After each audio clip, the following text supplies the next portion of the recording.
wind a lot in a lot of his combos and normal attacks. He also has a sword. He had a sword in Armageddon. It was this big, heavy, like, Devastator sword, and now it's kind of a smaller, like, rapier katana. You can see there he uses the wind to, like, elevate himself. He has... Oh, this is so cool. He literally pulls your own breath out and uses it against you. He also has his crossbow back. This is fun. It's a reference to one of his MK4 fatalities. You can't have Fujin without his crossbow. That's for sure. Oh yeah. I don't know why a god uses a crossbow, but I like it. We're all in. Normal string. So 114 is like your typical like jab string, and it has a crushing blow if it's a counter. It's the wind. The wind carries him. Then he has back 1-1, and I think this is his main neutral game string. It has really good range, really, really fast. He can hit confirm it into a special move. He can leave them standing and do pressure. This is his forward 3. That has a crushing blow if only the last second hit hits. So if you do it in the ground or go under something and the palm hits, they'll break their ribs. And this is another normal attacks with the wind. They're very, very long. Right, like this. Those are not special moves. Right, it almost feels like. Let's talk about base specials real quick, yeah. So is his crossbow, and similar to MK4, you can amplify it to go up, down, or straight, and you can do multiple. And you can mix and match how you want. You can do up into straight, or down and up, or whatever. And you can see it does take stamina, so he can't just like. He's not like this hard zoning character, but he can mix it up and keep them guessing. Then he has these wind kicks, and they're your typical combo ender. This is how you're going to the amplified one carries them really, really far. And there you can see that is actually an armor breaking move, which is some maneuver I'd like to show. So this is similar, but a new spin on Kung Lao's spin. He can actually spin. Okay. Thank you. He can go forward or back depending on the direction he holds. And it's great for anti-air because unlike Kung Lao's spin, it covers like the whole top of the screen. Normally he does not get a combo if he just does it on the ground. They have to jump into it, or it has to hit very late when it's active. Like you can see there, he doesn't really get a conversion.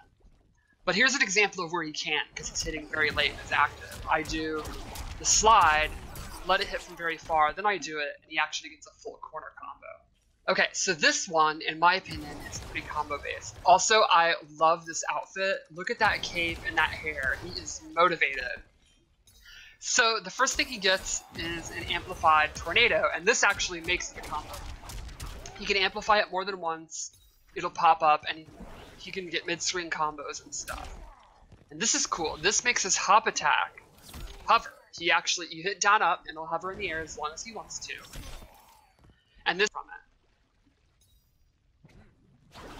And then lastly, he can do 2 of his special moves in the air. He can do the tornado and the wind kicks in the air. So he could do like a jump attack into it. He could mix up the tornado in the air, like jump at you, fake you out, and then do a back tornado to get away, or to go in and then amplify his air mobility one. But first, his wind kicks are replaced with a sword spin move, and this is an awesome pressure tool. The amplified version is safe with big pushback, and the regular version on hit keeps them standing, and he can go into his pressure. Like he could do back 1-1 into the sword. They'll be standing right next to him, and he can loop it, go for throws, go for jump overs, whatever you want, and the opponent, he's like double digits advantage, I think. So he's gonna have like a lot of time to do pressure. Then this is air waka, which is, I think, his coolest move.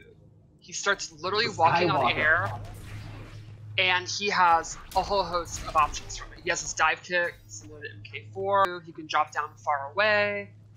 And even the dive kick has a couple of options. Like he has a regular one, which is punishable, or he can amplify it and continue it, and that'll hit you out of it if you try to punish it. So this move you can use to get in, you can use it to more? He had an air parry, which I think is pretty new, at least for MK. He'll actually parry your... of anything that's had an air parry before.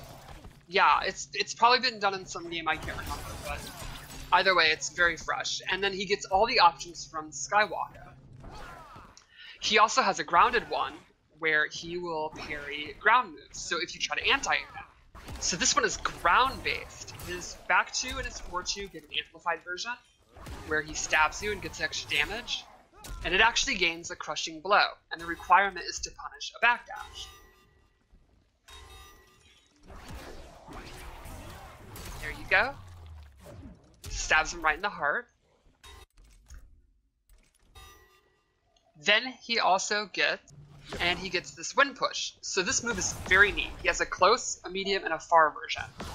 And they are super fast, really good recovery. It's kind of similar to Kenshi's push.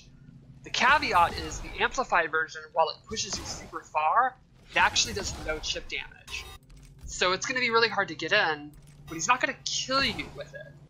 You're totally complement his away 2 and towards 2 as well. Exactly. Like, you're going to want to try to dash in, and that's what he's going to catch you with the back 2. And the crushing blow is for doing all 3 versions. This is my favorite one right here.